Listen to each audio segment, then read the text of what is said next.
आदरणीय डॉक्टर बसवलिंग पट्टदेव अप्पाजी, या परिसंवादाचे अध्यक्ष आणि बसवपीठावर उपस्थित असलेले सर्व मान्यवर आणि माझ्या समोर उपस्थित असलेले सर्व शरण आणि शरणी यांना शरणू शरणार्थी. राष्ट्रीय परिसंवाद आहे आणि त्याच्यामध्ये मराठीमध्ये बोलण्यासाठी मी आपल्यासमोर उभा आहे.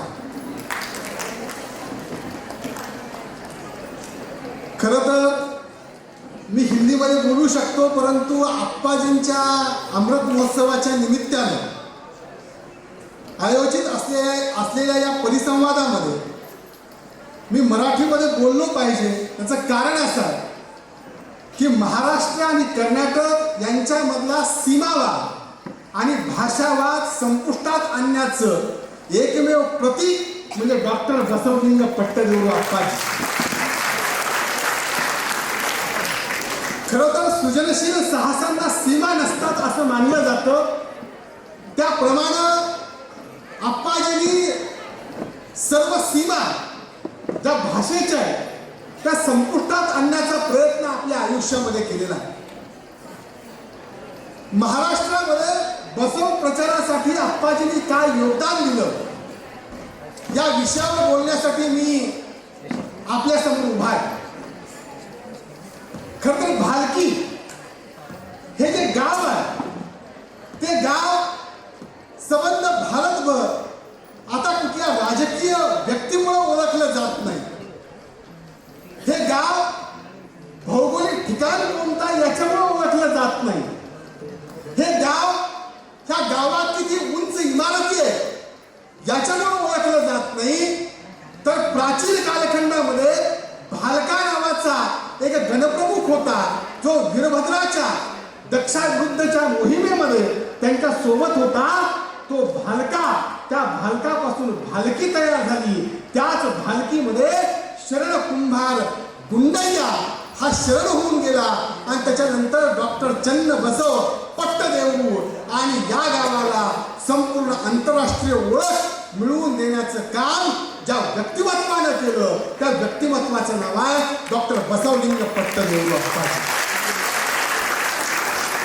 महाभारत घडलं की नाही मला माहित नाही, पण महाभारतामध्ये वनपर्वामध्ये एक प्रसंग आहे की ज्या वेळेस सगळे पांडव असे फिरत असतात आणि त्यांना तहान लागते, त्यास एका जलाशयाच्या ठिकाणी ते जातात. त्यास त्या ठिकाणी यक्ष हा प्रश्न उपस्थित करतो. त्या प्रश्नाची उत्तरं जर दिली तरच पाणी पिता येईल हा त्याचा नियम असतो. परंतु बाकीचे 4 पांडव उत्तर न देता पाण्याला स्पर्श करतात आणि त्या ठिकाणी मूर्छित अवस्थेमध्ये पडतात. शेवटी युधिष्ठिर त्या ठिकाणी पोहोचतो आणि तो म्हणतो की माझे सगळे बंधू या ठिकाणी मूर्छित पडलेले आहेत. त्यावेळेस तो यक्ष म्हणतो माझ्या प्रश्नाची उत्तर दे. त्या प्रश्नामध्ये अनेक प्रश्न आहेत, पण एक महत्वाचा प्रश्न आहे.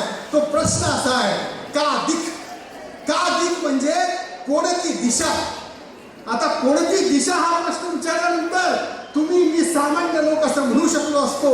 पूर्व, पश्चिम, उत्तर, दक्षिण, नैऋत्य, वायव्य, आग्नेय आणि ईशान्य, वर आणि खाली अशा 10 दिशा आहेत. परंतु युधिष्ठिर त्या ठिकाणी उत्तरला संतो दिक, जी संताची दिशा असते ती खरी दिशा असते.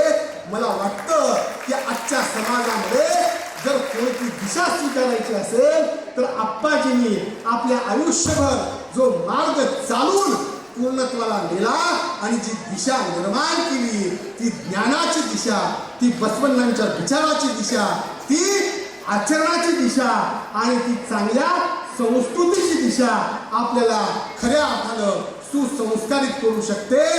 मित्र हो, आपण ज्यावेळेस पाहतो त्यावेळेस समाजामध्ये महात्मा बसवण्णा शेवटच्या माणसापर्यंत पोहोचला पाहिजे.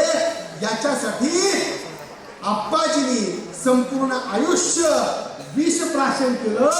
जो माणूस आयुष्यभर विषप्राशन करतो त्याचा अमृत महोत्सव साजरा होत असतो. म्हणून आप्पाजी तुमचा अमृत महोत्सव या ठिकाणी साजरा होत आहे.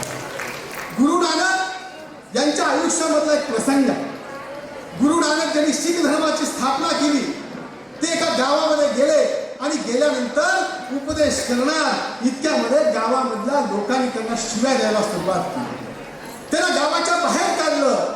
वेशीवरून गुरु नानकांनी त्या लोकांना उद्देशून एक वाक्य म्हटलं, तुमच्या मधली एकता अशीच टिकून राहो. आणि ते दुसऱ्या गावामध्ये गेले. दुसऱ्या गावामध्ये गेल्यानंतर त्या गावामधल्या लोकांनी त्यांचं आतिथ्य केलं, त्यांची प्रेमाने विचारणा केली, त्यांचं प्रवचन ऐकलं, त्यांची सेवा केली. आणि गाव सोडत असताना गुरु नानक वेशीवर पोहोचले. आणि पोहोचल्यानंतर त्यांनी त्या गावातल्या लोकांना उद्देशून उपदेश केला की तुमच्यामध्ये फाटाफूट हो. तुमच्या गावामधला एकही माणूस गावामध्ये थांबता कामा नये. असं म्हणल्यानंतर तिथल्या शिष्याने त्यांना प्रश्न केला की महाराज, तुम्ही त्या जे लोक वाईट होते त्या गावामधल्या लोकांना तुमच्यामध्ये एकता राहावी असा आशीर्वाद दिला. आणि तिथल्या चांगल्या माणसांना तुम्ही असं म्हणालात तुमच्यामध्ये फाटाफूट झाली पाहिजे, तुम्ही वेगळे झाले पाहिजे. त्यावेळेस गुरु नानक हसले आणि म्हणाले, जे वाईट लोक असतात ते एकाच ठिकाणी थांबलेले बरे असतात आणि जे चांगले लोक असतात त्यांचा प्रसार आणि प्रचार झाला पाहिजे. म्हणून आप्पाजी फक्त कर्नाटकामध्ये नाहीये. महात्मा बसवण्णा एका वचनामध्ये म्हणतात, सज्जनांचा सत्संग करावा, सज्जनांचा सत्संग करावा, दुर्जनापासून दूर राहावे. दोन संग, पहिल्यास धरावे आणि दुसऱ्या सोडावे, पुढं संगम देवा. मला वाटतं की असा हा सज्जन माणूस संपूर्ण भारतभर फिरला पाहिजे. आणि ज्यावेळेस आप्पाजी महाराष्ट्रामध्ये आले त्यावेळेस महाराष्ट्र आणि कर्नाटक खूप जवळजवळ भालकी आणि मुदगीर आहे. तुम्हाला असं वाटत असेल किंवा असं सगळ्यांचा समज असू शकेल की एवढ्या जवळ असताना धर्मप्रचार केला असेल किंवा बसवण्णांचा विचार केला असेल, याच्यामध्ये काय नाविन्यपूर्ण आहे. परंतु तुम्हाला सांगतो, ज्यावेळेस आप्पाजी 2 दशकाच्या पूर्वी महाराष्ट्रामध्ये आले त्यावेळेस महाराष्ट्रामध्ये पंचाचार्यांचं विष संपूर्ण गावागावामध्ये आणि मनामनामध्ये पसरलेलं होतं. महात्मा बसवण्णांचं नाव घेणं आणि महात्मा बसवण्णा हे धर्मसंस्थापक आहेत असं म्हणणं म्हणजे अपराध मानला जात होता. आणि लिंगायत एक स्वतंत्र धर्म आहे असं म्हणणं म्हणजे स्वतःची फसगत करण्यासारखी गोष्ट होती. त्या काळामध्ये आप्पाजींनी प्रवेश केला आणि आप्पाजींनी सर्वसामान्य माणसाच्या मनामध्ये ही धारणा बळकट केली की महात्मा बसवण्णा हे धर्मसंस्थापक आहेत आणि आपला सर्वांचा धर्म हा लिंगायत धर्म आहे. तो वीरशैव नावाचा कोणताही कपोलकल्पित धर्म नाही. हे सांगण्याचं पहिलं काम महाराष्ट्रामध्ये आप्पाजींनी केलं. म्हणून आप्पाजीचं योगदान या दृष्टीनं खूप महत्वाचं आहे. परंतु हे करत असताना आप्पाजींनी विरोधाची विकृती स्वीकारली नाही किंवा विरोधाला विरोध केला नाही, तर आप्पाजींनी विचाराची कृती घेऊन संवेदनेची संस्कृती निर्माण केली. ज्याच्यामुळं आज बसवेश्वरांची संपूर्ण चळवळ महाराष्ट्रामध्ये फुले शाहू आंबेडकर यांच्या बरोबर ताकदीने उभा आहे. ज्या महाराष्ट्रामध्ये महात्मा बसवण्णा म्हणजे कुणीतरी देव आहे, तो बैलाचा अवतार आहे असं मानलं जायचं, त्या महाराष्ट्रामध्ये आता ऐतिहासिक पुरुष म्हणून बसवण्णांचा स्वीकार फक्त लिंगायतांनी नाही तर 18 पगड जातींनी केलेला आहे. याच्यामध्ये सर्वात मोठं योगदान हे आप्पाजींचं आहे. आणि मी तुम्हाला हे निश्चित सांगू इच्छितो की ज्या माणसाकडे भूमी असते तोच माणूस भूमिका निर्माण करू शकतो. ज्या माणसाकडं स्वतःची भूमी असत नाही तो माणूस स्वतःची भूमिका निर्माण करू शकत नाही. डॉक्टर बसवलिंग पट्टदेवळू आप्पाजींनी महात्मा बसवण्णांच्या विचारानं आपल्या मनाची भूमी नांगरली आणि वचन साहित्याची भूमिका घेऊन त्यांनी महाराष्ट्रामध्ये प्रवेश केला. आणि त्याच्यामुळं 4 गोष्टीमध्ये ज्याला मी म्हणतो की चतुसूत्री आप्पाजींनी आपल्या कार्यामधून महाराष्ट्रामध्ये निर्माण केली. ही चतुसूत्री कोणती आहे? 4 सूत्रामध्ये आपण आप्पाजींचं काम महाराष्ट्रामधलं तोडू शकतो किंवा जोखू शकतो. खरं पाहिलं तर आज भगव्या वस्त्राकडे बघितल्यानंतर संपूर्ण भारतभर सन्मान वाटावा अशी कोणतीही परिस्थिती आसारामपासून राम रहीमपर्यंतच्या लोकांनी शिल्लक ठेवली नाही. अशा अवस्थेमध्ये आप्पाजी तुमच्या भगव्याकडे बघितल्यानंतर लोक तुमच्या समोर नतमस्तक होतात. कारण जिथं वाकावं आणि डोकं टेकावं असे पाय समाजामध्ये शिल्लक नाहीत. ते पाय तुमच्या रूपाने शिल्लक आहेत. हे आमच्या सर्वांचं अहोभाग्य. आणि म्हणून मी तुम्हाला सांगतो की चतुसूत्रीमधलं पहिलं सूत्र आहे ते म्हणजे आस्थापना. आस्थापना संस्था स्थापन करणे. महाराष्ट्र बसव परिषदेची स्थापना याच भालकीमध्ये केली गेली हिरेमठ संस्थानाच्या अंतर्गत. आणि एक दूरदृष्टीचा कार्यक्रम आप्पाजींनी आखला. महाराष्ट्र बसव परिषदेनं काय केलं तर गावोगाव जाऊन अधिवेशनं घेतली. सर्वसामान्य माणसाला धर्म समजावला. आणि इतकंच नाही, आमच्यासारखी जी वक्ते मंडळी होती, लेखक मंडळी होती, त्या सगळ्यांना एकत्र केलं. त्यांची एक मूस बांधली आणि महाराष्ट्रामध्ये कानाकोपऱ्यापर्यंत नेऊन या लोकांना बोलतं केलं. मित्र हो, खरं पाहिलं तर समाज कधी संपुष्टात येतो? ज्या वेळेस माणसं बोलणं बंद करतात. म्हणून महाराष्ट्रामध्ये बसवेश्वरांचा आवाज जर बुलंद करण्याचं काम कोण केलं असेल तर ते आप्पाजींनी केलं. म्हणून आज मी तुमच्या समोर बोलतो आहे. त्याच्या पाठीमागं आप्पाजींची प्रचंड मोठी मेहनत तुम्हाला दिसली पाहिजे. आणि इतकंच नाही, 2012 साली आप्पाजींनी 36 जिल्ह्यामध्ये, महाराष्ट्रामध्ये 36 जिल्ह्यात, त्या 36 जिल्ह्यामध्ये बसव संदेश यात्रा काढली.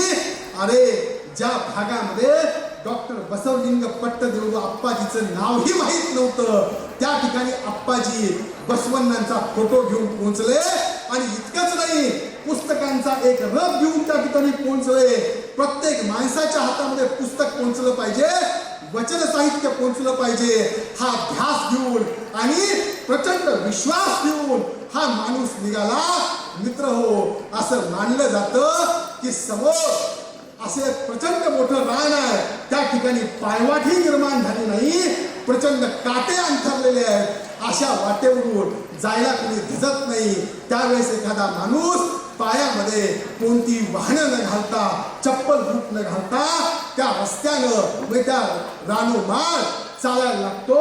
आणि चालत असताना पाय रक्तबंबाळ झाल्यानंतर त्या ठिकाणी तो शेवटी ज्यावेळेस पोहोचतो त्यावेळेस त्याला दिसतं की आपण जिथून चालत आलोय तिथं एक राजमार्ग निर्माण झालाय आणि हजारो लोक त्या वाटेवरून चालत आले. त्या रक्तबंबाळ झालेल्या पायांचं दुःख त्या माणसाला नसतं, आनंद या गोष्टीचा असतो की आपण एक मार्ग निर्माण करू शकलो. म्हणून आप्पाजींनी आपल्या आयुष्यामध्ये असा मार्ग निर्माण करायला महत्वपूर्ण स्थान दिलं. आणि दुसरं सूत्र आहे मित्रांनो, ते म्हणजे अक्षर. तुम्ही म्हणाल अक्षर कसं काय?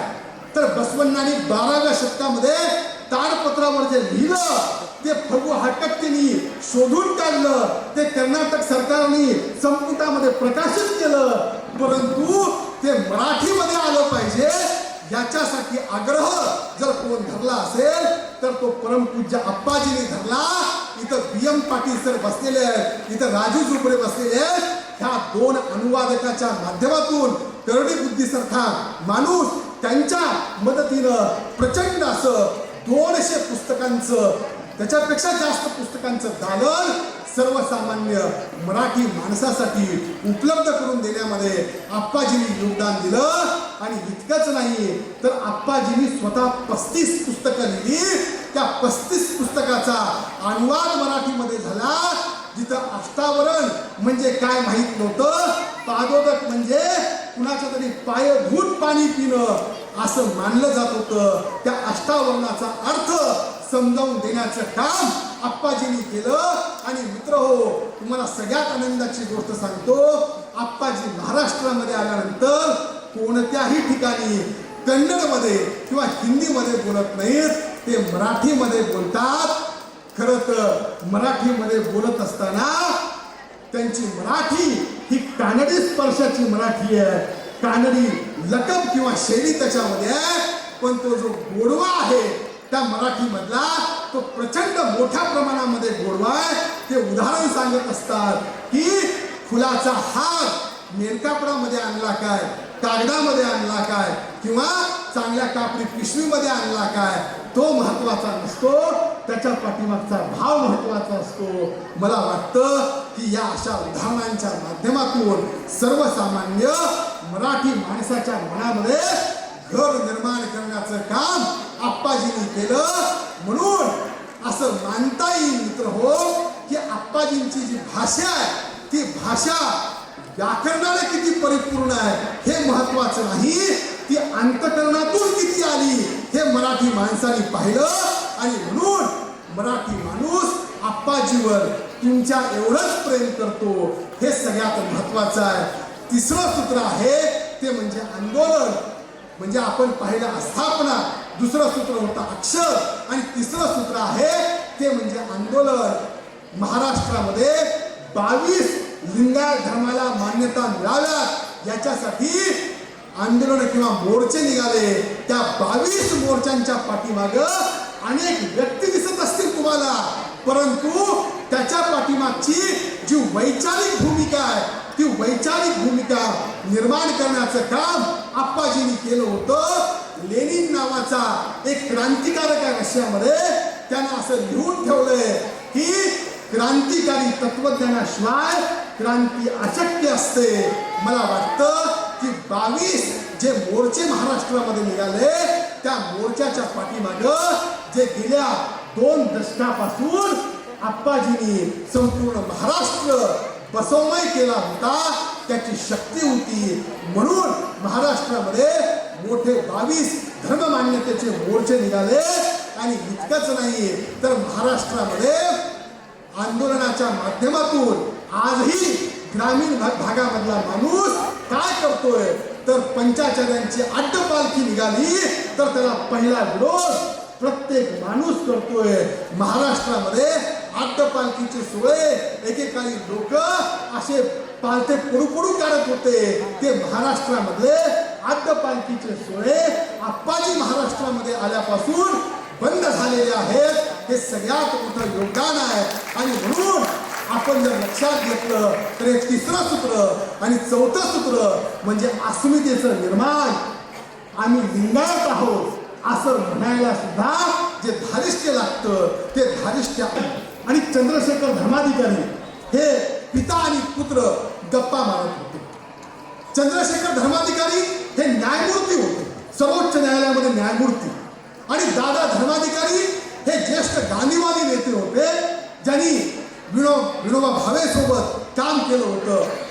चंद्रशेखर धर्माधिकारी दादांना असं म्हणाले की दादा, मी आज तुम्हाला एक गोष्ट सांगतो. गोष्ट अशी आहे की एकदा काय झालं की अकबर आणि बिरबल हे दोघं बसले होते आणि अकबराने बिरबलाला सांगितलं की एक राज्याच्या बाहेर हौद बांधा आणि त्या हौदामध्ये गावामधल्या, शहरामधल्या, राजधानीमधल्या प्रत्येक माणसाला असं सांगा की एक दुधाची घागर आज संध्याकाळपर्यंत टाकायची आहे. कोजागिरी पौर्णिमा जवळ येते, मी रात्री चंद्र त्या हौदामध्ये बघणार. दौडी दिली. बिरबल सांगत होता की महाराज हे करू नका, पण 3 हट्ट जगामध्ये प्रसिद्ध आहे. एक आहे राजहट्ट, दुसरा आहे बालहट्ट, आणि तिसरा आहे मी ती सांगण्याची गरज नाही ती म्हणजे स्त्रीहट्ट. दौडी दिली आणि दौडी दिल्यानंतर राजाने सांगितलंय मग प्रत्येकाने घागर उचलली. कशाची? दुधाची नाही, पाण्याची. काय विचार केला? अरे प्रत्येक जण दुधाची घागर टाकणार आहे हौदामध्ये, मी एक पाण्याची घागर टाकली तर काय हरकत आहे? मग प्रत्येकाने घागर उचलली आणि तिथं हौदाकडे प्रयाण केलं. त्या हौदावर एक पांढरं शुभ्र असं धोतर अंतरलेलं होतं. वरून घागर टाकली की ते धोतर हलायचं. हल्ल्यानंतर प्रत्येक माणसाला असं वाटायचं की हौद दुधानं गच्च भरलाय. माझी एक पाण्याची घागर त्याच्यामध्ये सहजपणे सामावून गेली असं म्हणून प्रत्येक जण घरी गेला. रात्रीचे 12 वाजले. अकबर आणि बिरबल त्या हौदाकडे निघाले. जवळ गेल्यानंतर त्या हौदावरचं धोतर असं बाजूला केलं. बाजूला केल्यानंतर हौद गच्च भरला होता. कशानं? पाण्यानं. इथं गोष्ट संपली. चंद्रशेखर धर्माधिकारी आणि दादा धर्माधिकारी दोघे जण गप्पा मारतात. त्यावेळेस दादा धर्माधिकारी त्या चंद्रशेखर धर्माधिकाऱ्याला म्हणजे आपल्या मुलाला असं म्हणाले की अरे चंदू, त्या राज्यामध्ये एकही प्रामाणिक माणूस नव्हता का रे की ज्याला असं वाटलं नाही की आपण एक प्रामाणिकपणे दुधाची घागर त्या हौदामध्ये टाकली पाहिजे. त्यावेळेस चंद्रशेखर धर्माधिकारी म्हणाले, अहो दादा तुम्ही मूर्खासारखे काय बोलताय? म्हणजे अहो त्या हौदामध्ये एका माणसानं जर दुधाची घागर टाकली असती तर काय फरक पडला असता? त्यावेळेस दादा धर्माधिकारी असं म्हणाले, अरे चंदू, एका माणसानं जरी त्या पाण्याच्या हौदामध्ये एक दुधाची घागर टाकली असती तरी किमान त्या पाण्याचा रंग तरी बदलला असता.